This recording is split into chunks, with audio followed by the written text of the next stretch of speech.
We're continuing our discussion on middle game strategies, where we talk about how to play positions with different pawn structures. In the introductory video to this series, I showed you how to divide all middle game positions into 5 different categories and gave you quick examples of how to play in each one of those categories. This video is going to focus explicitly on positions with the closed pawn center.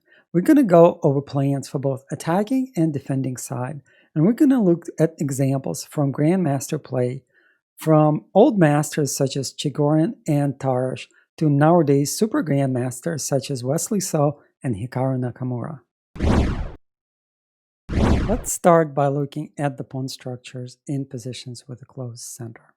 These positions are very common to openings such as French defense, which is what you can see on the screen. They're very common to positions that happen in the King's Indian defense. There are a couple of flavors there.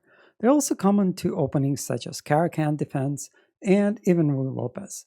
What's characteristic about all of these positions is that you have pawn chains of both colors blocking off the center. So what are the plans in these positions? Well, the plans are very easy for both sides, the attacking and the defending side. You want to attack on the flank. The center is pretty much closed. You can't get from your camp to your opponent's camp through the center, which means the only way is through either the king side or the queen side. So which side should you attack? Well, the answer is relatively easy if you look at the pawn structure. Let's look at this position. And let's look at the way the pawn structure points. So let's start with the black. The pawn structure is pointing to the king side, and that's where black should focus their attack. If it's white who wants to attack, they need to focus on where their pawn chain is pointing. And in this case, their pawn chain points in both directions, which means that they can attack on both sides. Now, what if you are a defending side? Well, in this case, you have two options. Option number 1, you can attack in the center. And option number 2, you can attack on the opposite flank. So let's look at this position. Let's say that in this position, white starts an attack on the king side, playing f4. What should your focus be here? Well, you have two options. Option number 1, attack in the center. How can you attack in the center? There are two options here. One is c6, attacking the pawn on d5, and the other option is f5, attacking the pawn on e4. Those are two options for attacking in the center. What about the opposite flank? What about attacking on the queen side? You can do that as well. And how would you go about this? Well, you would push c5 and then a6 and b5 and create an attack on the queen side. Now, a couple of specific characteristics to this type of positions. In most closed center positions, one of the sides has a space advantage. So let's look at this position. White pawn is on d5, and this pawn restricts the movement of black pieces. Let's go back to the French defense type of positions. In this case, the white pawn is on e5. It's also restricting position of black pieces. And so white pawns in these both examples have been pushed forward, and that gives them a little bit more space. Now, since one side has more space, it has a little bit more room to maneuver, and the other side has less room.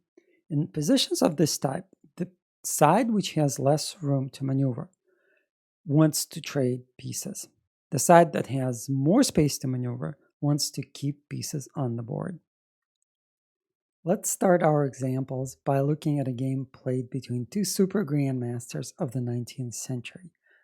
We have Mikhail Chigorin playing on the white side and Dr. Zygmunt Tarrasch playing on the black side.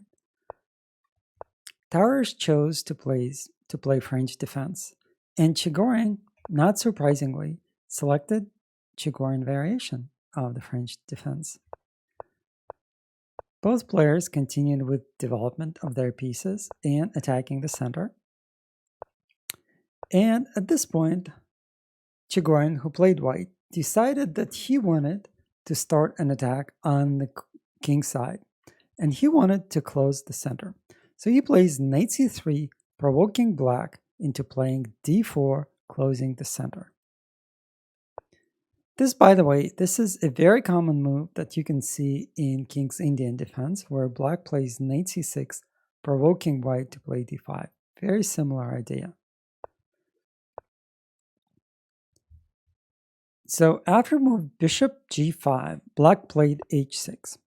Now if we think about the plan that Chigorin wants to execute as white, he wants to start a pawn attack on the king's side. And from that standpoint, move h6 creates a potential weakness, which white can exploit later by moves like f4, g4, and g5 attacking this pawn. So let's see what happened in the game. White retreated with the bishop, and black started to prepare an attack on the queen side. Rook e1, d4. So at this point, black just chose to close the center. I think he could have played a little bit longer with moves like bishop b7, finishing his development, and then close the center when he's ready to push the pawns forward. Nonetheless, d4 has been played, and now Chigorin, who was playing white, can focus on his original idea, attacking the king's side. Let's see how he goes about doing this. Knight d7, king h1, rook g1, switching most of his forces from the queen side or from the center to the king side, preparing the attack. e5, Chigorin locks the center completely, but also pushes his opponent's pieces back. And another thing that this move does, it provides defense to the pawn on d4. He wants to eventually play c4, attacking both the center and the queen side, and so for that he wants to make sure that the pawn on d4 is defended. So e5, bishop d2, knight f8, switching the knight to potential defense of the king side. King e1. Notice how the pace of the game is fairly slow. Both sides have time to maneuver, and they slowly reposition their pieces to feed their needs. This is very typical of the game with a closed center. Knight e6, f4. So now white finally starts the pawn storm on the king's side.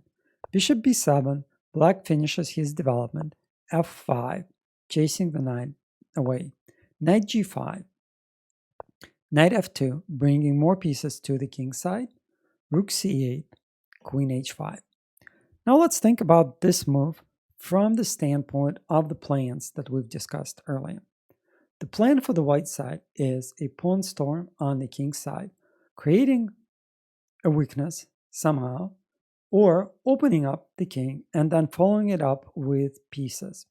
Now from that view, the move queen h5 is incorrect, because this move places the queen in front of the pawns. And see what happens. Let's see what happens in the game. And by the way, here I think a better way to proceed would be h4, knight goes to h7, maybe knight f3 with the idea of g4 and g5. But instead of that, white played queen h5. Knight h7, still retreating the knight. Knight f3, bringing more pieces to the king's side. c4. Now black has started his own counterattack on the queen's side. Bishop f1, defending this center and the king's side. Pawn takes on d3, pawn takes on d3, knight g5. Trying to trade some of the pieces that are participating in the attack. Bishop g5, and knight g4, bringing more pieces to the attack. King f8, very interesting move. So black sees that the plan with h4 is still possible, and the king side attack with pawns marching forward is still a threat. And so he takes his king out of the king side and moves it to the queen side or to the center, where it is going to be a little bit more secure. This is also a very typical maneuver that you can see in positions with the closed center. If you're under attack and your king is potentially the target of that attack, Just take it out of the area and move it somewhere where it is going to be safe. Bishop e2, bishop f6, h4. So pawns are moving forward. But again, notice how the queen on h5 is in the way of his own pawns. And that is what allows black to grab some initiative and create a more dangerous attack on the queen side. Knight h2, knight e7, rook f1, bringing more pieces to the king side. Bishop d1, trying to defend the queen side. One of the threats that black has is rook c2, rook c8, and create some pressure on the second rank and on the c file. And so bishop d1 is aimed at preventing rook c2. Rook c7, bishop b3, rook c8. So black is continuing with this plan of doubling up on c-file and trying to invade the queen side. Knight f2, bishop d8, and queen e2. So with this move, white basically recognizes the mistake he made about 15 moves earlier and retreats the queen, freeing up the pass to his pawns. a5. Now, more or less, black at this point has stopped white attack on the king side, and he starts his own attack on the queen side. a5, knight f3, a4. Bishop d1. So in this position, what black would love to do is to play rook c2, and we briefly discussed this. But he can't because the bishop on d1 is controlling this square. So Tarrasch, who was a very creative player, looks at this position and asks himself, how can I remove that defender, that bishop on d1? What would allow me to trade this bishop for one of my pieces? And he finds a very creative way. His plan is to attack the pawn on a2, force it to move to a3, place his light-squared bishop on b3, and trade the bishop on d1. Now, you can see it's not feasible to do right now. It's going to take some effort and a couple of moves from black to execute this plan. But again, the pace of the position is very slow, and both sides have time on their hands to actually reposition their pieces and execute their plans as best as they can. So let's see what Tarrasch does. He plays bishop c6.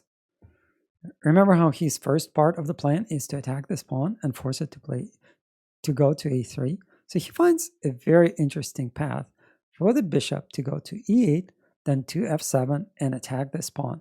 And after the pawn moves to a3, he can play bishop b3. So white continues with the pawn storm. So 16 moves after white played queen h5, he now retreated the queen back and starts a pawn march. But it is a little bit too late. It's 16 moves too late.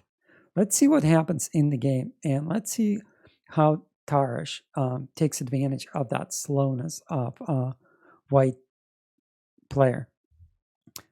One comment I want to make here is that while you do have time to maneuver, 16 moves might be a little bit too much. You might want to do it a little bit quicker than that. So f6, freeing up the square on f7 to put the bishop. Knight h3, bishop e8, queen h2, and bishop f7. a3. Now the first part of the plan is complete, and the second part of the plan, bishop b3, forcing a trade of that bishop. Knight f2, bishop d1, knight d1, and rook c2. Now, that part of the plan is complete. His rook is now on the second rank, and at this point, white barely has time to think about the kingside attack. He needs to focus on defending his own pieces. Queen g3, b4. Black continues his push on the queen side. Remember, pawn storm, creating pressure, creating weaknesses, and then following it up with the pieces. Pawn takes on b4, queen a6. Knight f2, defending the pawn on d3, and rook b2. Both attacking the pawn on b4, preparing or clearing the path for the second rook and opening up the path for the a pawn. G5, white still tries to do something on the king side, but at this point it's a little bit too late. Rook enters the second, or the second rook enters the second rank, and at this point the game is almost won by black, to the point where black finishes it off with a nice queen sacrifice. Rook f6, pawn takes on f6, rook d1, rook b1, threatening to promote. Queen f1, saying if you promote, I'm going to take this rook. Rook b2, defending the rook. So again, the threat is a1, queen, and if you take, I'm going to take, and then I'm going to win the queen. Knight d2, more attack on the b1 square. Now if you take, queen takes, and after trades, it's going to be white with an extra pawn. But black finds a very beautiful move, rook d1, queen d1, and rook d2. Black cannot capture on d2 because the pawn is going to be promoted. And in fact, white can't really do anything. And a couple of moves later, white resigned. So let me show it to you. d2, in this position, white resigned. So let's recap what happened in this game. First, white made a plan of closing the center and starting an attack on the king side. White provoked black into closing out the center, started the pawn push with f4 and f5, but then instead of continuing that pawn pressure and pawn attack, let me go back to that position, white played queen h5, putting the queen in front of the pawns and slowing down his attack. Black, in turn, capitalized on that mistake, created an attack on the queen side, and invaded the white camp via c2 with both of his rooks, and then won the game. So when you are conducting an attack like white tried to do in this game, remember, pawns first, pieces later. The next game we're going to look at was played in 1925 by one of the best players at the time, Aaron Nimzovitch. He's still well known today for his work on chess strategy, and his book My System is still very popular to this day. In this game, Nimzovitch was playing black, and with his last move, white locked the center and played d4 to d5. Black retreated the knight to b8. Let's look at this position and see if we can come up with plans for both sides. Now the center is locked, so we know that the attacking side is going to start an attack on one flank, and the defending side is going to either attack in the center or attack on the opposite flank. So which side is the attacking side? Usually the side that has an advantage is the attacking side. With the pawn on d5, white controls more space, and black pieces have somewhat limited scope within the back ranks. For example, for them to move pieces from the queen side to the king side, or vice versa from the king side to the queen side, they have to go through these two squares, d7 and c8, and that creates a bottleneck. If one black piece occupies one of those squares, that means that no other piece can go through that territory. Now, space advantage is clearly on white's side. Now let's look at development. White has finished his development, and black still needs to spend a tempo on castling. So white is ahead in development as well. So those two factors give white a small advantage. So white is the attacking side, and he needs to attack. Now, which side can white attack on? Looking at the pawn chain, we can see that it points in both directions, meaning that white can attack on both queen side and king side. Now, which side white should actually start an attack? To answer this question, let's look at where white has a bigger advantage. If we look at the king side, we have about the same number of pieces on both black side and white side. Now, if we look at the queen side, we can see that A, white has way more space on the queen side, and B, white pieces are well positioned to attack on the queen side. And this is where white should start an attack. And indeed, white starts by playing b4, starting the pawn march on the queen side.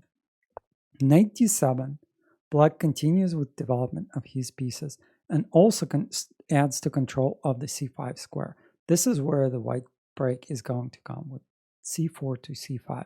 And so black plays knight d7, adding control to the square on c5 and developing his knight. Now white played bishop b2, changing his intentions. The move bishop b2 starts to look at the king side. If we continue with the plan of attack on the queen side and with the idea of pushing c4 to c5, white needs to support the c5 square. Right now, it's well defended by black pieces. There are 2 pawns, there is a knight and a bishop, all controlling c5. While on the white side, it's just the pawn on b4 that's defending it. So a better idea would be to play bishop e3 either right away or maybe after h3 to prevent knight g4. So h3, then bishop a3, then knight a4, and then c5. And instead, white plays bishop b2, shifting gears and starting to look at the king side. Black castled, and white continues with this idea of creating an attack on the king side by playing knight e2 and moving one of his pieces away from the queen side to the king side. Knight h5. Black basically provokes white into playing g4. At this point, black believes that he has an advantage. And also, one of the plans for black, if we know that white is going to attack on the queen side, is an attack on the king side.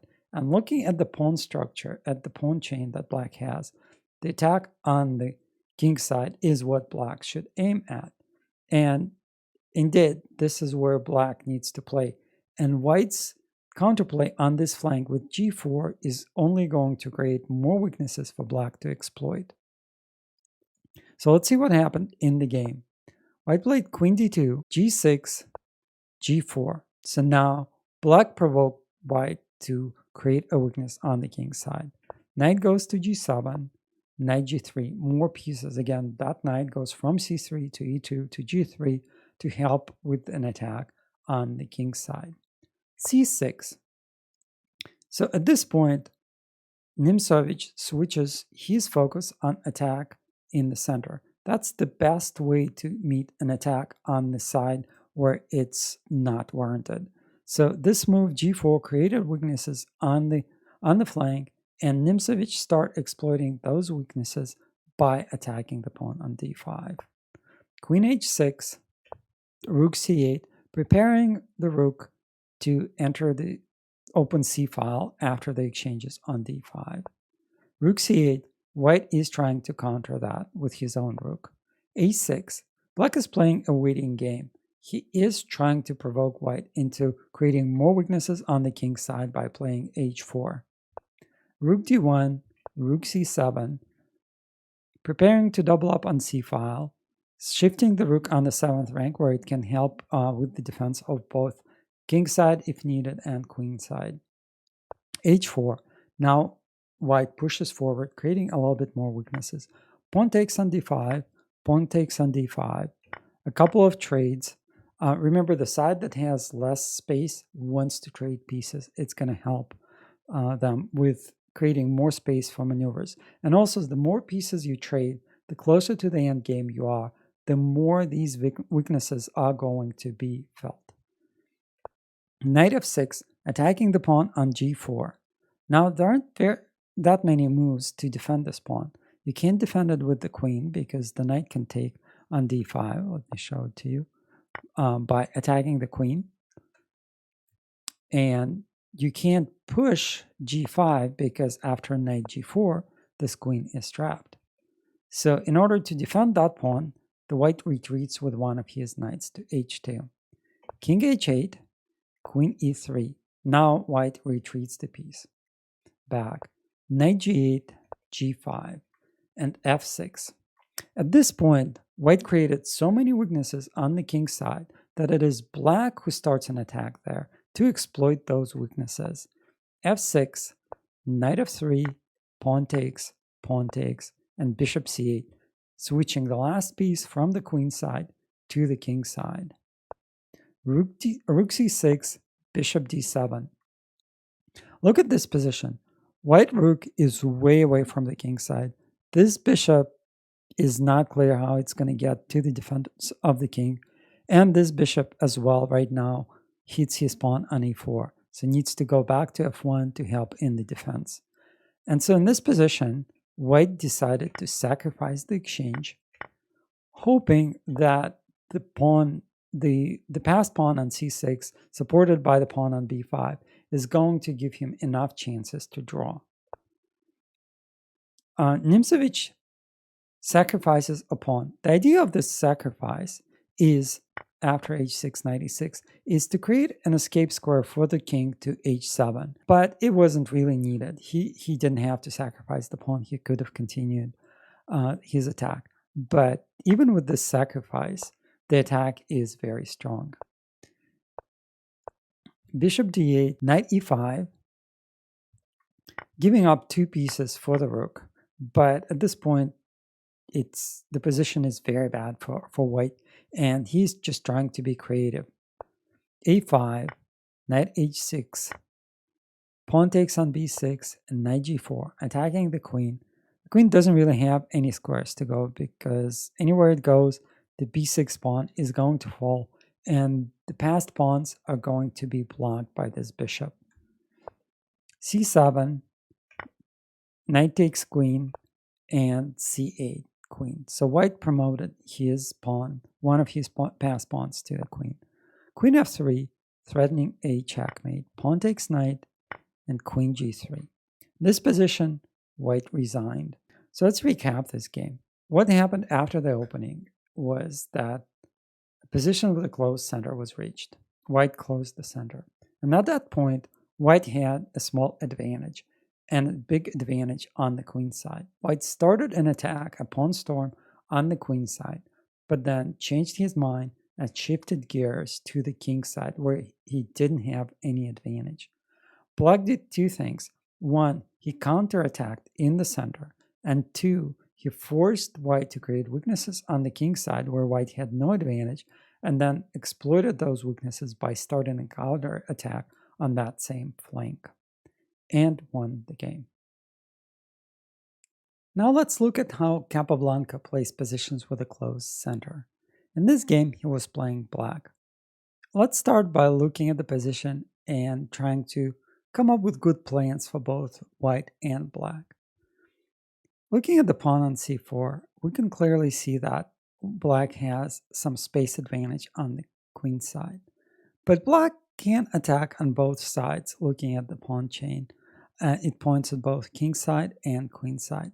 So the two plans that black can utilize are a king side attack with g5, or a queen side attack with a5, b5, and b4. Now, which side do you think black should attack? Probably on the queen side, because he has an advantage in space here, and also an advantage in the number of pieces here. White only has the bishop on b5 and maybe the bishop on d2 that are helping in defending the queen side. The rest of the pieces are a little bit hard to get to the queen side. And so black wants to attack on the queen side. But what can white do as a defender? White has two options here as well. White can try to attack on the queen side with b3, but since he's behind here, both in space and in the piece presence, it's probably not a good idea. So the most likely candidate for white plan is an attack on the king side with g4. So here we have a basic understanding of what black wants to do and what white wants to do. So black wants to start a pawn march on the queen side. But before Capablanca does that, he wants to stop white from executing on his plan with the attack on the king side. And so in this position, Capablanca plays h5. Since white's plan is to push g5, he tries to stop it right there before it even starts. Rook f1 and rook h6. So the idea behind this maneuver with h5 and rook h6 is to prevent h3 and g4. So if white plays h3 and g4 now, after black captures on g4, the rook is going to pin the pawn on h3. So let's just do some silly moves. The rook pins the pawn on h3, and white cannot recapture. And now it is actually white who's under attack. After rook h6, white plays bishop e1, switching the pieces from the center to the king's side. g6, bishop h4, king f7. Similar to the game with Tarrasch, black moves the king away from the danger, and after a6, bishop a4, b5, the king can go to the center where it is going to be safe if needed. It also opens the path for the rook from f8 to h8 if white does open up the king's side with g4. Then after pawn h5 takes on g4, black is going to occupy h file. So black plays king f7, queen e1, bringing more pieces to the king's side by targeting g3 square. a6, bishop a4, b5, bishop retreats, and bishop c6. Just switching all of the pieces opens up the b file for the rook and prepares the push to b4. Rook h3, h5, bishop g5, rook h8.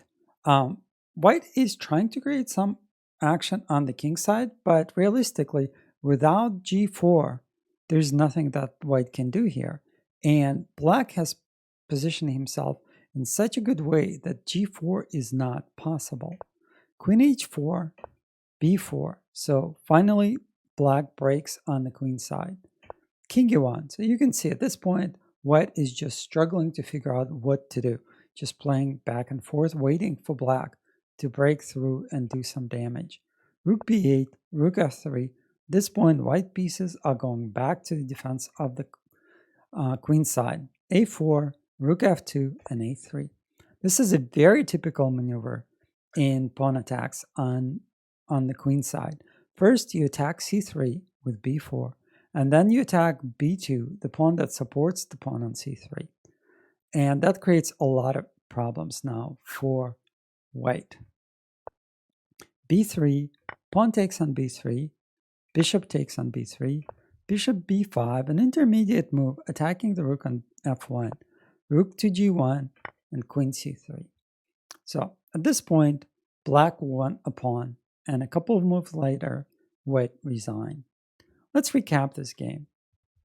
So from the evaluation of the position at the start, it was clear that black had an advantage and wanted to attack on the queen side. But before starting his attack, Capablanca stopped the attack of the white pieces on the king side right before it started. He stopped the move h3, g4 by playing h5 and rook h6, preventing a pawn break on the king side.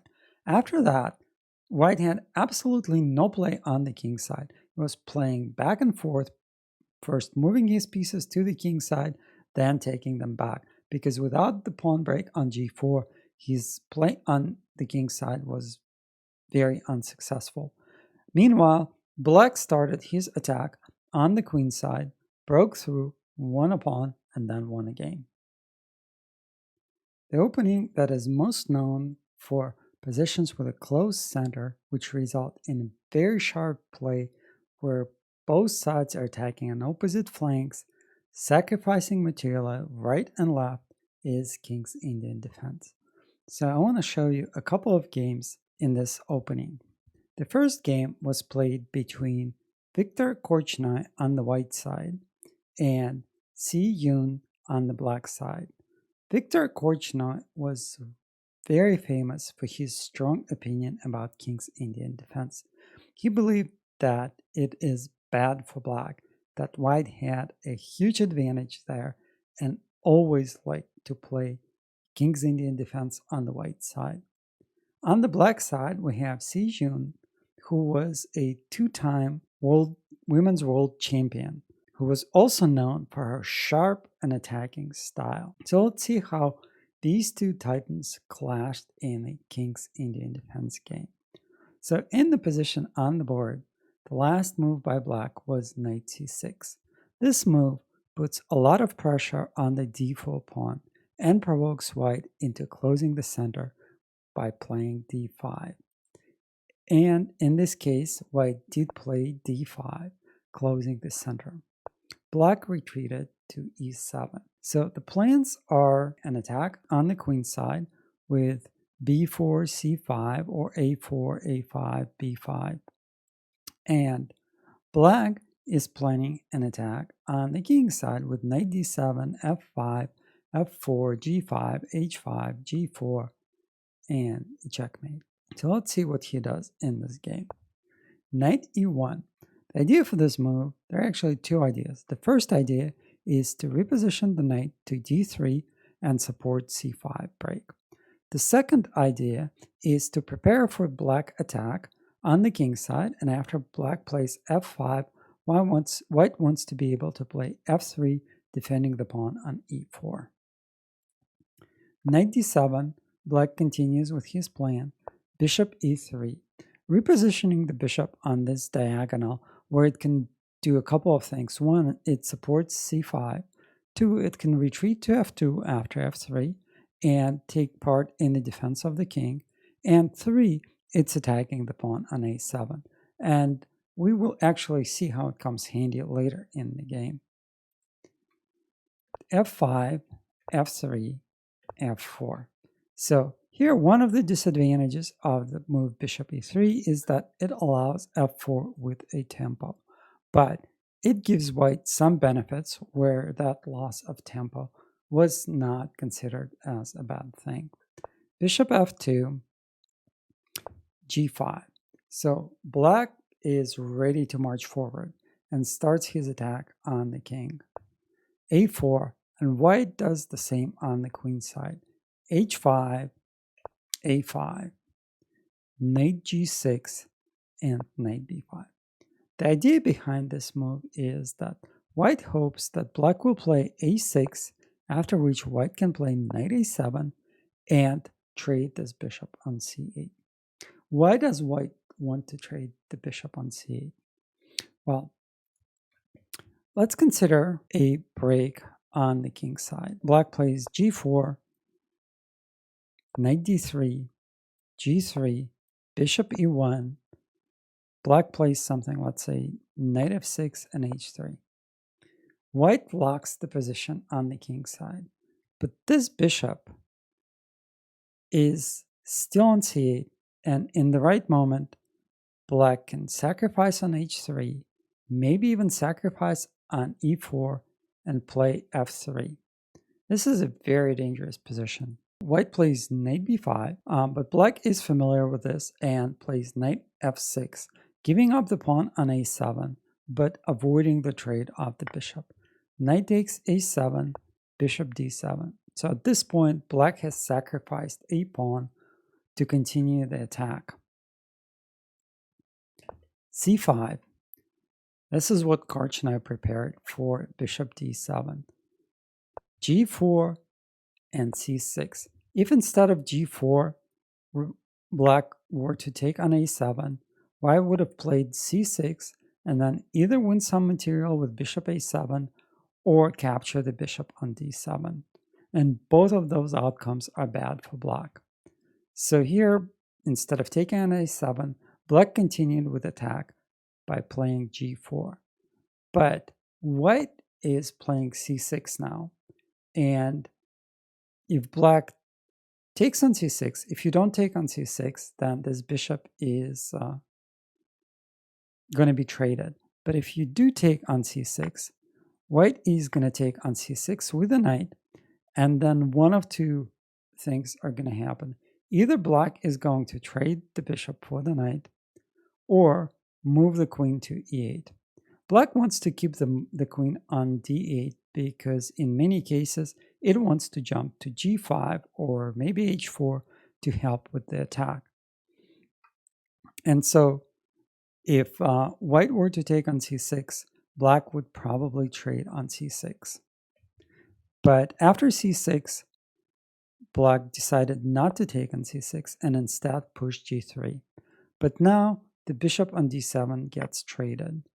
pawn takes, bishop g3, rook a7, pawn takes on d7. So now that light squared bishop is traded, and Korchnoi is a master positional player. He is using the fact that the light squared bishop is off the board to gain a lot of advantage. Bishop f2, rook a8. And so Korchnoi repositions the knight from e1 to c2 to e3 and f5. And that lack of the light squared bishop on c8 starts to be felt by black. Bishop h6, knight e3, heading to f5. Bishop f4. At this point, black should have traded the bishop for this knight. Once this knight gets to f5, it is going to create a lot of problems for black. But black plays bishop f4, continuing the attack and not wanting to trade pieces. Knight f5. So now the knight is well positioned to do both attack and defense. Knight h5. Again, no time to capture on d7. Bishop b5, defending the pawn on d7. Knight g3, queen c2, sacrificing the exchange. Black didn't capture, but if black were to capture on f1, after king f1, white would to play rook a3, maybe b4, rook c3, capture on c7, and win the game. So black decided not to take on f1 and instead play queen g5, continuing the attack. Rook d1, rook f7, trying to double up the rooks here and also trying to shift the rook to h7. a6, white is continuing with his push on the queen side. h3, black is continuing with the king side attack. A very sharp position, like many in the King's Indian defense. Bishop takes knight, bishop takes bishop, and pawn takes b7. At this point, white has probably well defended on the king side and has a lot of threats on the queen side with two passed pawns on b7 and d7. Rook f8, pawn takes knight f4, bishop f1, defending the pawn on h3. Rook h7 and rook a8. Rook takes h3, a sacrifice on h3, but white doesn't take it. Instead, it finds a beautiful finish with rook f8. Now, black cannot recapture on f8 because b8 queen results in a checkmate. Queen e8, king f6, and promoting another pawn with 3 queens, white creates a beautiful checkmate. So instead of taking on f8, black played king h7, but white finds another beautiful move with rook f7. And in this position, black resigned. After king g6, rook g7, and king h5, the queen is taken with the check, king takes, and d8 just wins the game. So here we had a beautiful game, a very sharp game, very typical for King's Indian defense, where white attacks on the queen side, black attacks on the king side, and this results in a very sharp position with multiple sacrifices on both sides. The last game I want to show you was also played in King's Indian defense between Wesley So on the white side and Hikaru Nakamura on the black side. The first 12 moves repeated Korchnoi's game. And so here we have the same position that Korchnoi had in his game. If you remember, Korchnoi played a4 and a5 in this position. Wesley chose a slightly different plan. He decided to play knight g3 right away.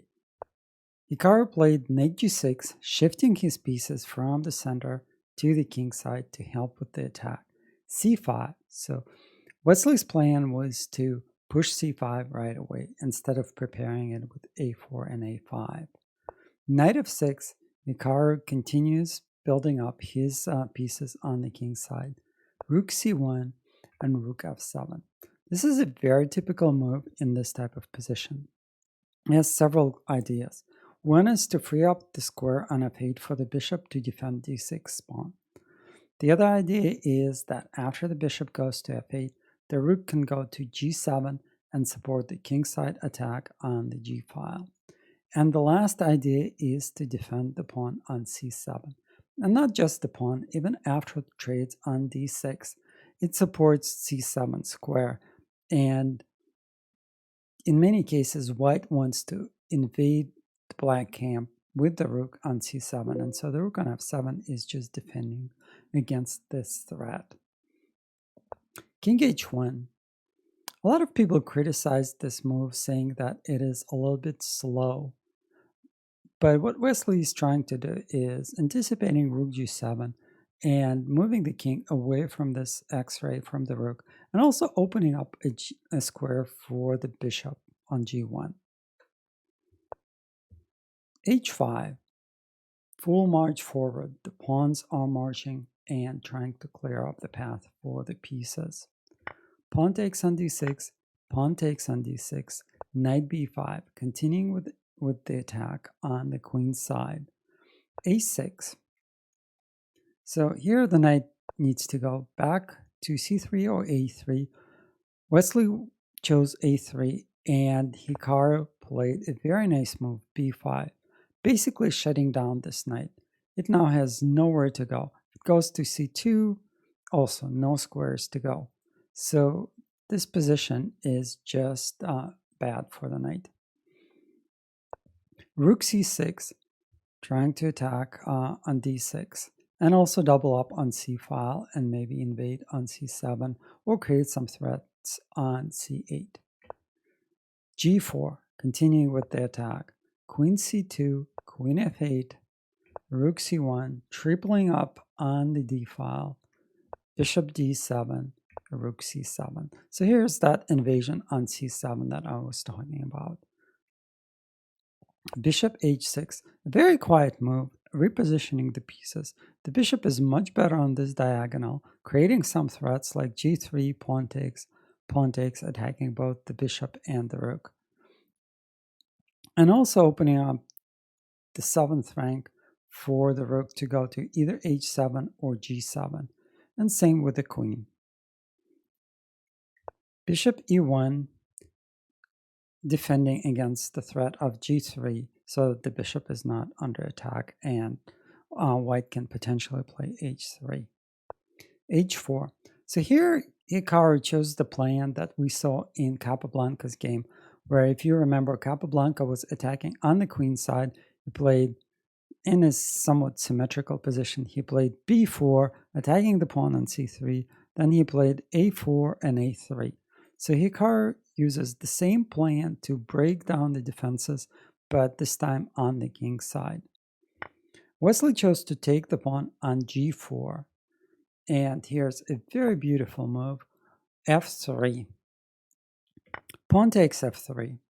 And now, instead of taking on c1, which if this were to happen in the game, white would be very happy because he has 2 pawns for the exchange, and the attack on the king's side is pretty much done. But instead of bishop c1, Hikaru played knight e4. That was the whole idea behind h4, going all the way here, h4 and f3. Rook d1. So taking on e4 is not possible because of rook f1 check.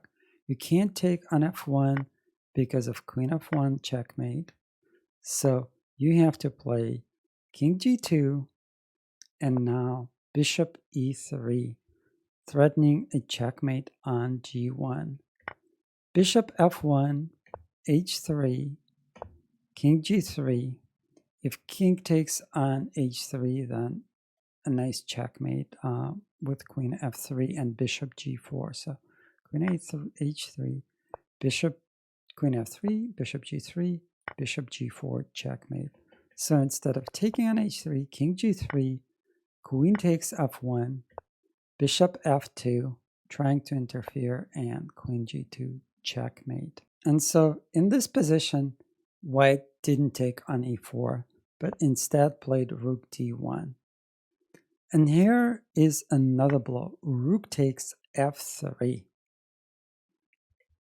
If bishop takes f3, then queen f3, and after queen g2, bishop g4 with multiple threats. The rook is hanging, the knight is hanging, and it is very difficult to defend this position. And all of this for just an exchange. So instead of taking on f3, white took on d7. And here's another blow, rook f1. Again, we saw what happens after bishop f1, can't do that, so king g2 and bishop e3. A very interesting combination that didn't happen in the game is after h3. King takes h3, rook f2, very quiet move. Bishop f2 and queen f2, sacrificing the queen. Knight takes on f2, knight to f4 check. King h4 is the only move, and bishop g5, a very beautiful checkmate. But it didn't happen in the game. Instead of h3, Hikaru played bishop e3. So here Wesley played bishop g3, trying to defend against the checkmating threats. But here the bishop is hanging, so pawn takes, a rook takes, and a beautiful finish for the game.